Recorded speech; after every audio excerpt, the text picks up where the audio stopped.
Bonjour à tous, aujourd'hui petite révision donc comme annoncé de la Clio. Qu'est-ce que l'on va y faire? On va lui faire aujourd'hui la révision avec une bonne vidange. Donc là on a de la 540. On a également le filtre à huile, le joint à remplacer de bouchon au niveau du carter de vidange, la clé pour démonter le filtre à huile qui va bien. On a les joints de puits de bougie, 4 bougies neuves et donc ce qu'on appelle aujourd'hui le couvre-culasse ou le cache-culbuteur, mais vu qu'on n'a pas de culbuteur sur ce modèle là, ça sera couvre-culasse pour aujourd'hui. Un grand merci encore une fois à Julien de chez Jet Auto. Vous aurez toutes les infos de son magasin dans la description. Voilà, donc un grand merci à lui qui nous fournit les pièces et qui nous permet aussi de bien avancer sur les différents projets.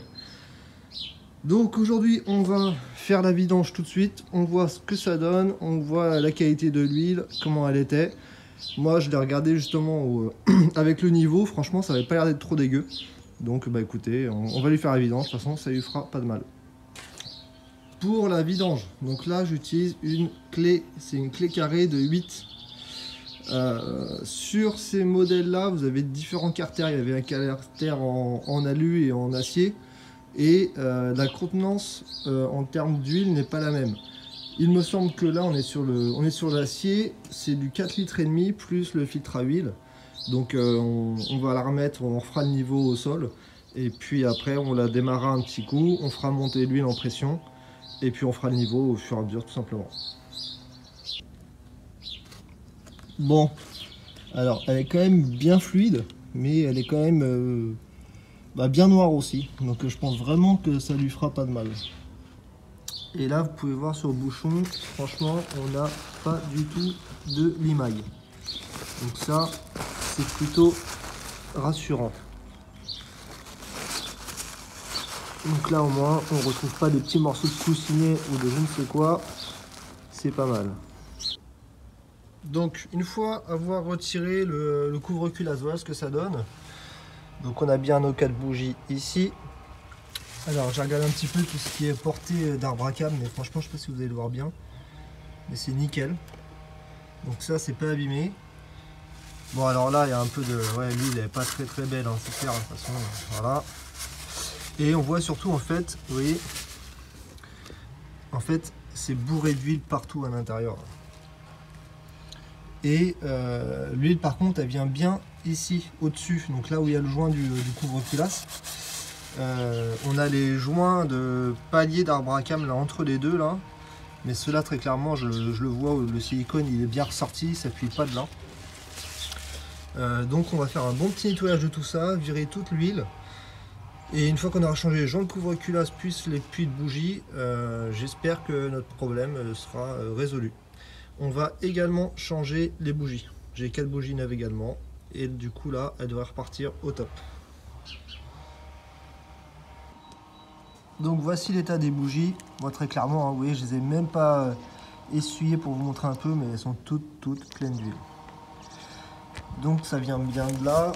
Dans les emplacements de bougies, de toute façon, c'était plein d'huile. Là, j'ai essayé de nettoyer un petit peu, de dégraisser tout ça. Donc là, on va remettre les bougies neuves. On remonte le nouveau joint de couvre-culasse. Et puis après, on remettra l'huile évidemment. On remettra en pression le moteur avant de le faire démarrer. Et puis j'espère que notre problème sera réglé. Donc l'ancien joint, bah écoutez, très clairement, il est pas déchiré. J'ai rien vu de particulier. Hormis que par rapport au nouveau, il est juste super sec. Ouais, bon, vous voyez. Forcément, si je fais ça, voilà, ça craque. Mais en gros, il n'a plus aucune élasticité. Vous voyez, très clair. Ouais. Clairement, le joint était mort. Regardez. Je force vraiment pas. Hein. Et il casse vraiment. Ouais, c'est mort. Donc voilà. Donc notre problème va être réglé, je pense, juste avec un petit joint comme ça. Donc là, j'ai bien tout dégraissé, tout nettoyé.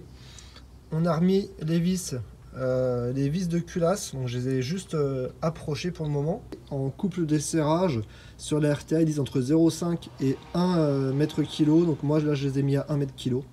On serre tout ça et après on va remonter le reste et puis on essaiera.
Donc ça, les bougies, je les remets pas.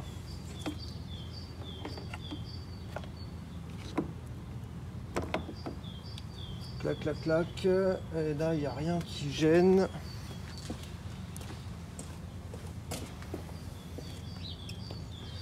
Juste bien se mettre ce raccord-là et celui-là.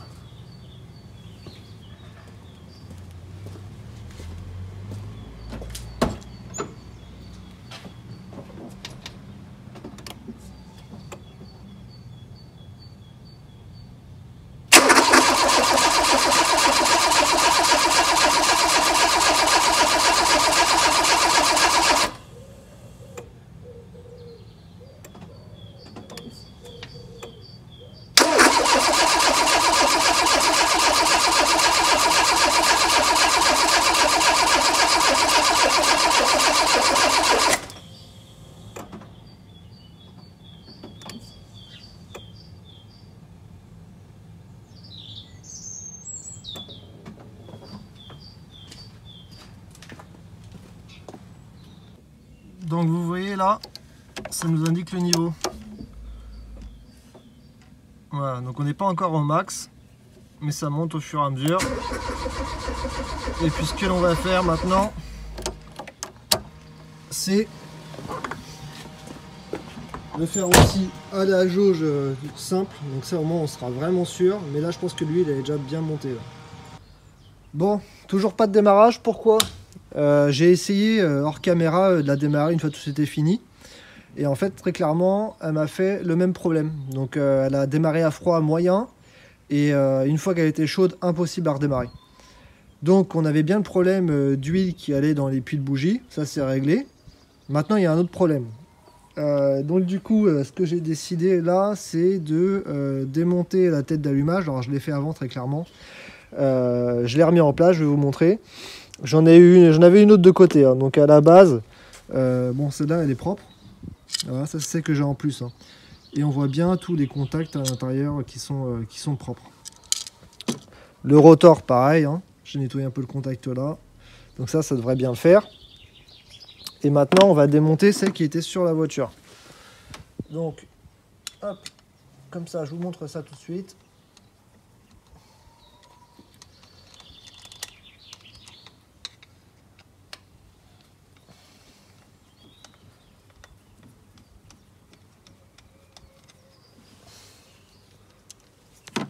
Voilà.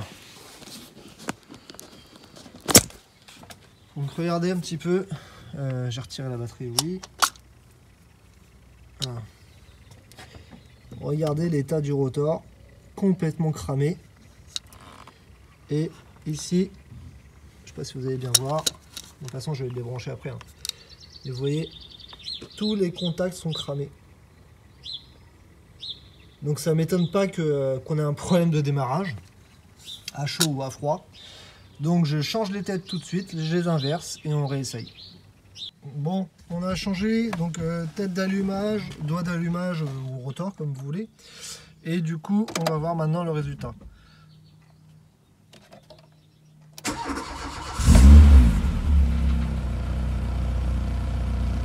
Et voilà, donc là elle est encore chaude. Hein.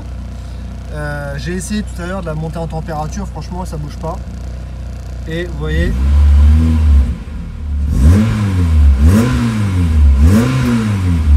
elle a retrouvé sa jeunesse d'antan. Donc maintenant on range tous les outils et on va faire un tour. Bon, c'est parti, petit essai aujourd'hui. Donc on a fait la révision, on a trouvé la petite panne. J'espère que ça va aller. Là, ça démarre pas mal.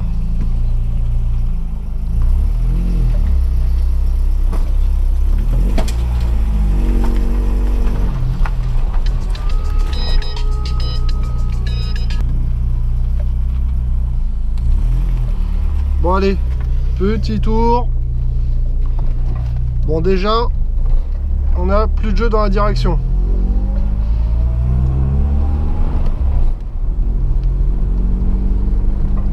On va mettre la ceinture. Alors là, vous voyez encore, je sais pas si on le voit là sur la vidéo, mais j'ai encore le moins 30 degrés qui clignote. Les mecs, ils ont changé certainement le rétro à gauche, ils se sont pas pris la tête, et ils ont pas mis un rétro qui allait avec la sonde. Donc ils ont coupé en fait directement la sonde. Donc j'en ai recommandé une autre, et du coup on va la raccorder puis la refoutre dans le rétro. Donc ça sera aussi pour une prochaine vidéo. Bon, elle est déjà plus ou moins chaude la bagnole, hein. On va attendre un petit peu quand même. Pour l'instant tout va bien.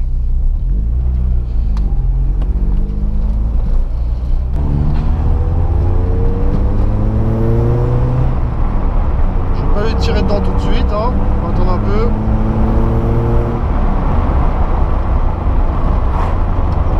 Et elle a l'air de tourner bien en haut.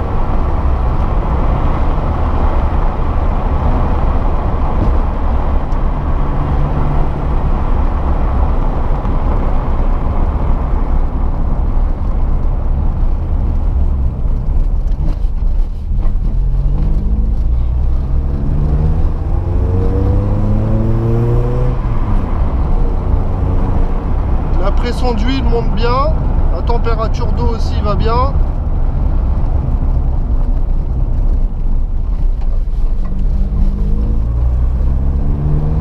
Et le volant, il est bien droit.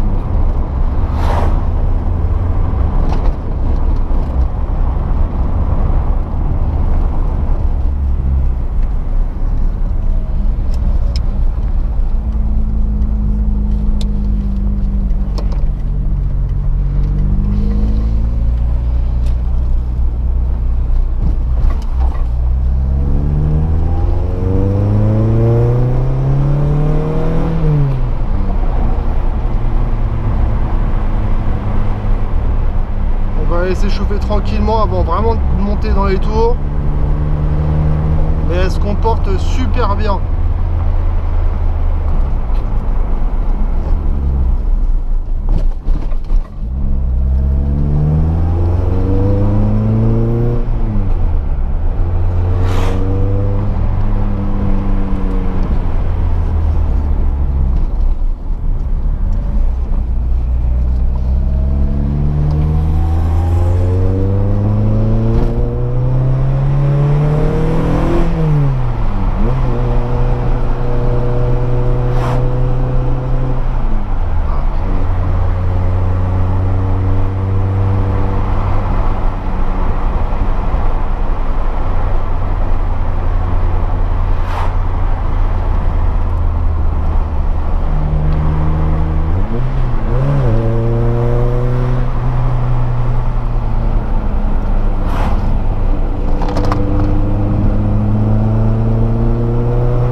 parti, elle est bien chaude.